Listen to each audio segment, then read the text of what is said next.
అందరికీ నమస్కారం. వెన్నెల్లో చందమామ కథలకు స్వాగతం. ఈరోజు కథ చందమామ కథల నుంచి తాజెడ్డ కోతి.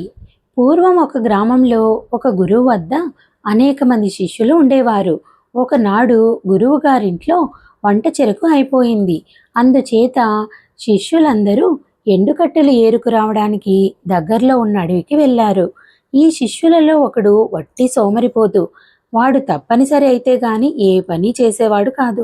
ఒకవేళ పని చేయవలసి వచ్చినా సాధ్యమైనంత తక్కువగానే చేసేవాడు.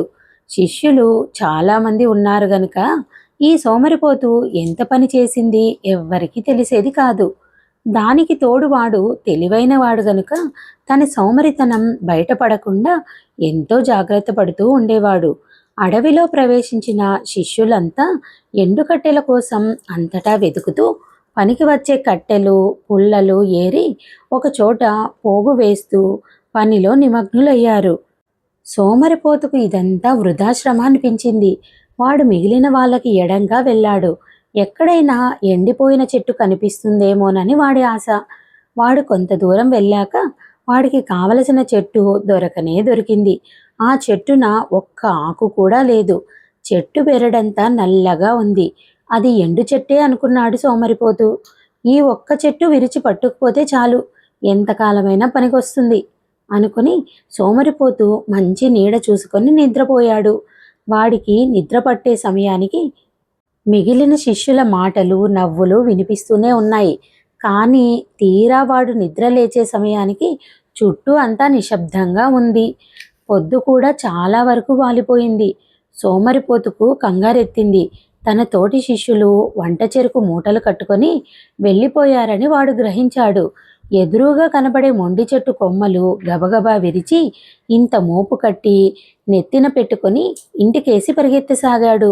వాడు గురువుగారి ఇల్లు చేరేసరికి అప్పుడే మిగిలిన వాళ్ళు కూడా ఇల్లు చేరడము, తమ కట్టెలన్నీ ఒక కుప్పగా వేయడము కూడా అయింది. సోమరిపోతు రోజుకుంటూ వచ్చి వాళ్ళు వేసిన కుప్ప మీద తాను తెచ్చిన కట్టెల మోపు విప్పిపరిచాడు. అంతా సవ్యంగానే జరిగిపోయింది కదా అని వాడు చాలా సంతోషించాడు. ఆ రాత్రి గురువుగారు తన శిష్యులందరితో, ఒరే, ఫలానా గ్రామంలో రేపు సందర్పణ చేస్తున్నారు. మనందరికీ పిలుపు వచ్చింది. నాకు వేరే పని ఉంది, కానీ మీరంతా తెల్లవారకు ముందే ఇంత అన్నం తిని బయలుదేరండి. మధ్యాహ్నానికి సంతర్పణకు అందుకుంటారు అన్నాడు. శిష్యులంతా సంతోషించారు. తెల్లవారుజామునే గురువుగారి భార్య శిష్యుల కోసం వంట చేద్దామనుకుని కిందటి రోజు సాయంత్రం వాళ్ళు తెచ్చివేసిన కుప్ప మీద నుంచి కట్టెలు తీసుకుపోయి పొయ్యి రాజేసింది. అయితే అవన్నీ పచ్చి కట్టెలు, సోమరిపోతు తెచ్చినవి. అందుచేత ఏ వేళకు పొయ్యి రాజలేదు. అన్నం ఉడికేసరికి సూర్యోదయం కూడా అయిపోయింది. శిష్యులు సకాలంలో అన్నం తిని ప్రయాణమై సంతర్పణకు వెళ్ళలేకపోయారు. తా చెడ్డ కోతి వనమెల్లా చెరిచిందన్నట్టు ఒక్క సోమరిపోతు మూలంగా శిష్యులందరికీ సంతర్పణ లేకుండా ఆశాభంగం అయ్యింది. కథ సమాప్తం. ఈ కథ మీకు నచ్చిందనుకుంటాను. నచ్చినట్టయితే లైక్ చేసి షేర్ చేసి మా ఛానల్ని సబ్స్క్రైబ్ చేసుకొని ఎంకరేజ్ చేస్తారని ఆశిస్తున్నాను. Thank you.